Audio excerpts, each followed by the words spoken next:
Derek, was that you? You bugger.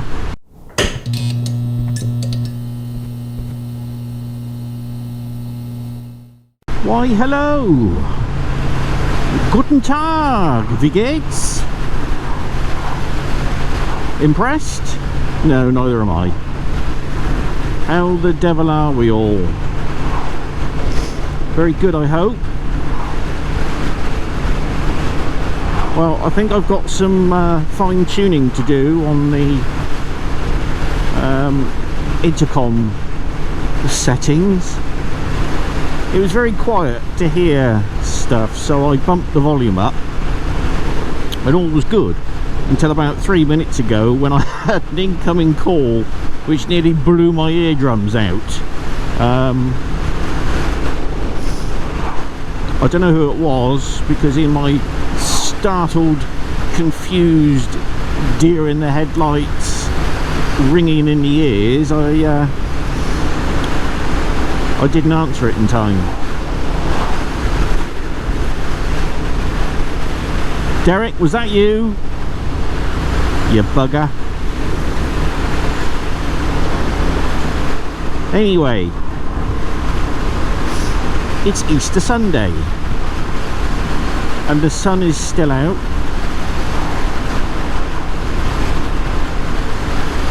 The rain is due tomorrow, and then for the foreseeable. So I thought I'd better make the most of it. So I thought we'd make a flying visit to a local West Country landmark.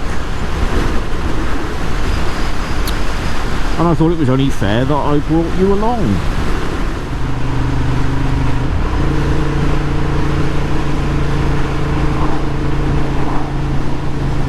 Oh, this road is terrible. Terrible.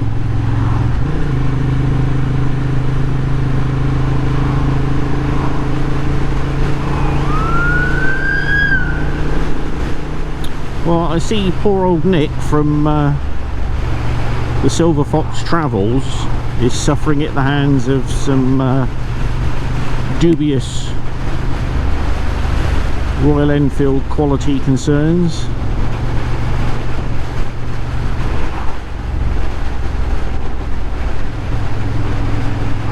Not only has he got dodgy fork lacquer, which they won't do anything about,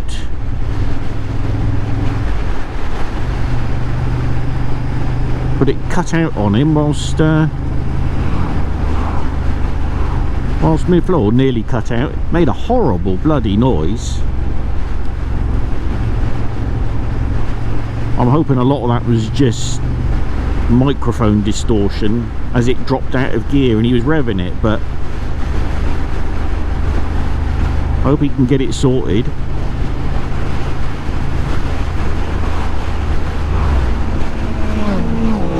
So speedy boys.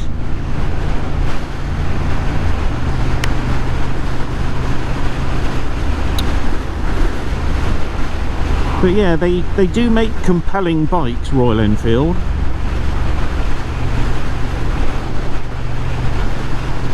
And they make them to a very wallet friendly budget.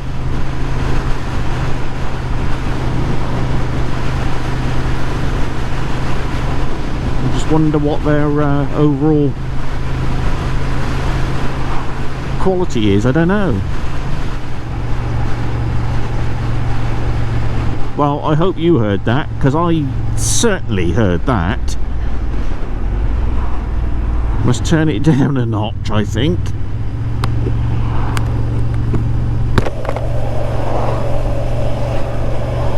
Oh, I got no hope of feeling those buttons in these gloves.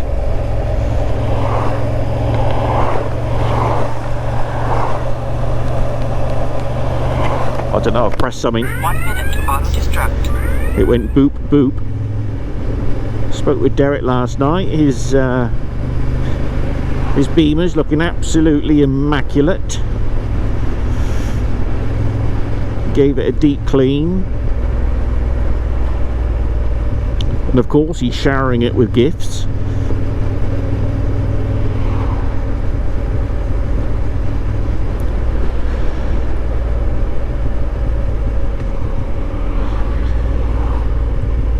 getting ready for his Scottish trip with Andy from Adventures with Bella. Afternoon, Andy.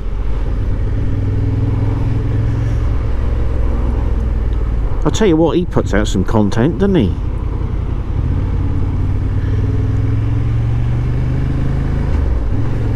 I don't know how he does it.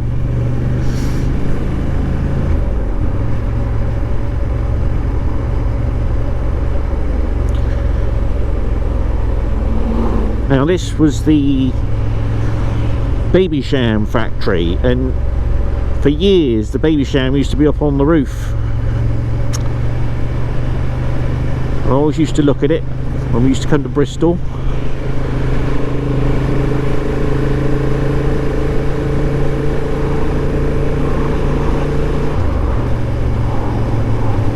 And then they took it down and they mounted it on the grass verge on the way into the place for years. And I came out here to do a video and highlight it, and the bloody thing had gone. It's now inside somewhere. Well, that's no bloody good, is it?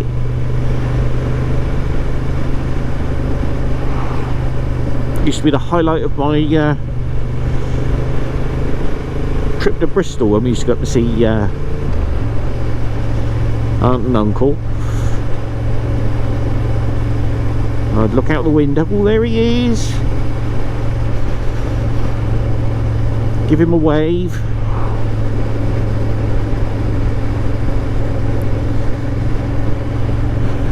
And for those who don't know, Babycham was a pear cider that was very popular in the certainly in the 70s and 80s, usually marketed towards women.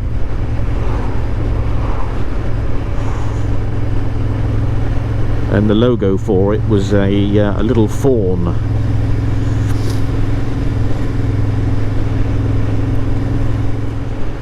First thing I ever got drunk on was Babycham. I think I was about 7. Nice Triumph Scrambler. But yeah, Babycham. Yeah, I remember getting drunk on that one Christmas, running around the house.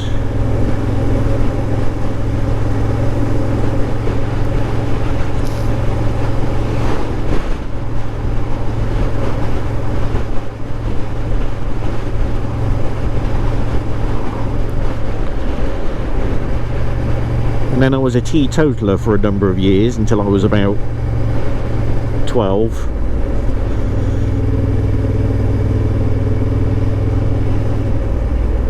And we had a school disco to go to.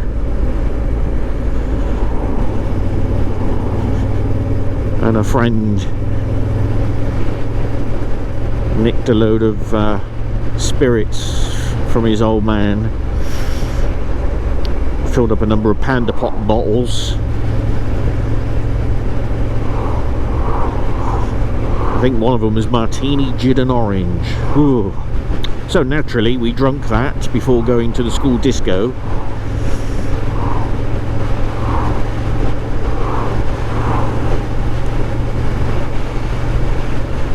And I can remember walking along the path just outside the school. I kept dropping my wallet. I can remember going in and being asked by the person collecting the tickets, "Are you alright?"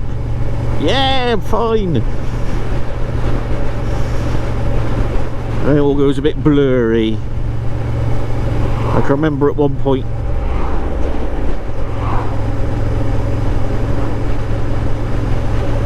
thank you, Satnav Angel.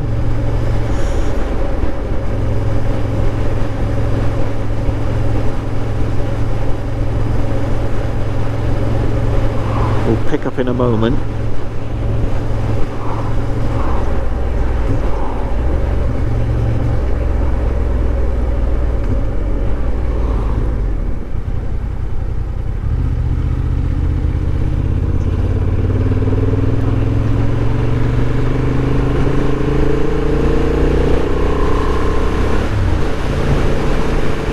So yes, I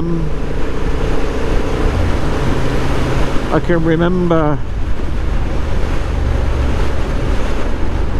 coming to at some point, or not coming to, but you get a memory of it, don't you? Being slumped against the stack of plastic chairs in the hall where the disco was, and the girls were trying to unbutton my shirt.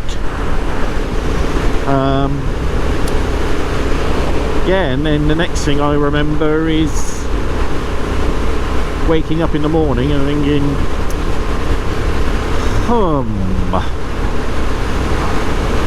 did that really happen? Oh shit, how much trouble am I in?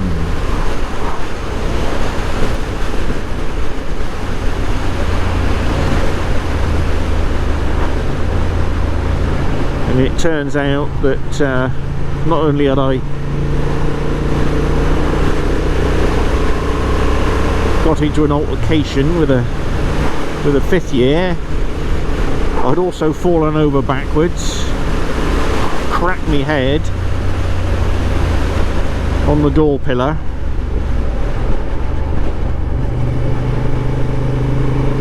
and ended up in hospital.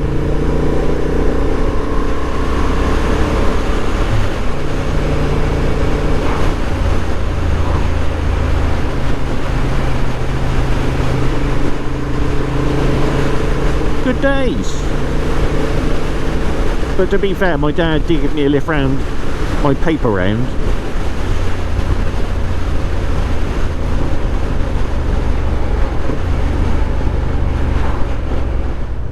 Right, now remember with this bloody thing, we got to wait 14 seconds to see if it's going to continue recording. If we get past 14, we're good to go. We're good to go. Oh, they got a dog in a backpack.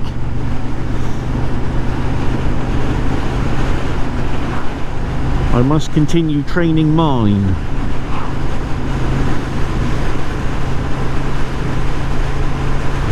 She'll sit in her little space pod. I don't think she's too impressed with it.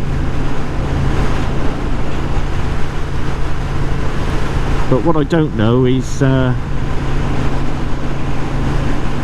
how upsetting she'll find it being on the bike with all the noise, and I think we just have to break her in gently. Bit squirmy.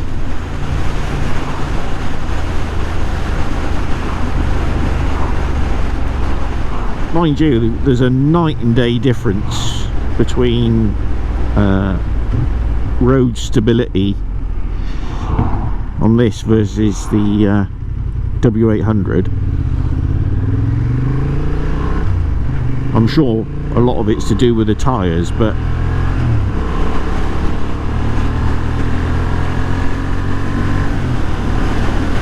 the W800 was quite often wobbling all over the road.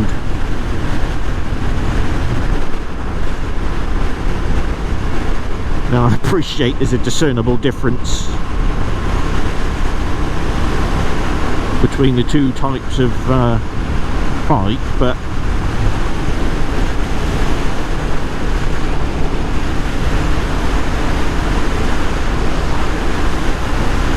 nevertheless, there's a real world difference all the same.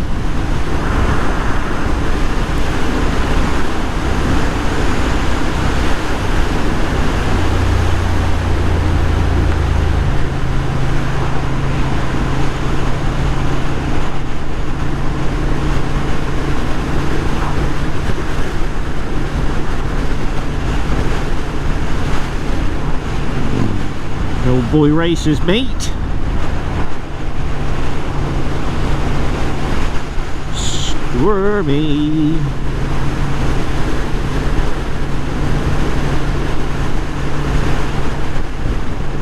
Do you know, I don't think I've ever been out along this road before.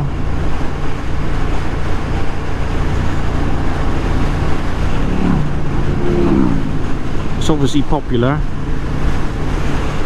We've got some sort of hyper sports thing up me chuff now.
So here we go. I'm sure Western Supermoto Vlogs very, very familiar.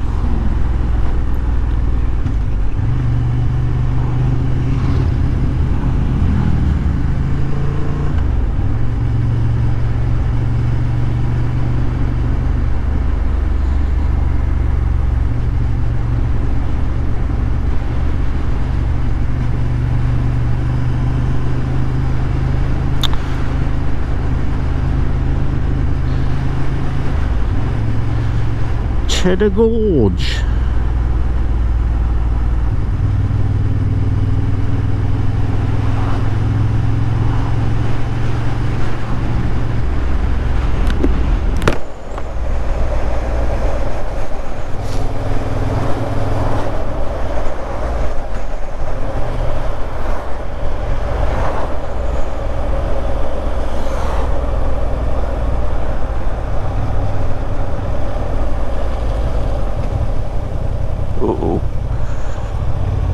Don't like all that loose grit there.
Plenty of people about, as you'd expect.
thoughts.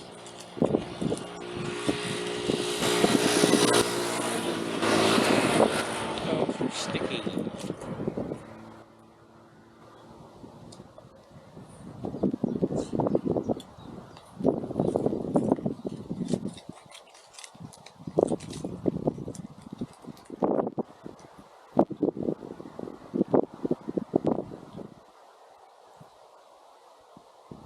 I eat mine like a peg.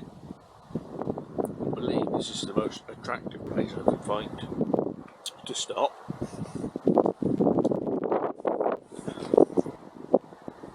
But there we go. So thoughts on the Hornet so far? Yeah, I like it. Bit just fortunate since I bought it. So I need to break my ass in a little bit.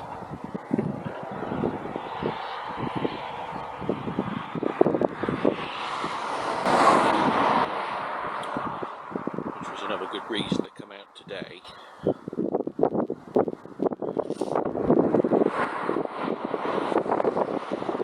So far I haven't thrown it on the floor, so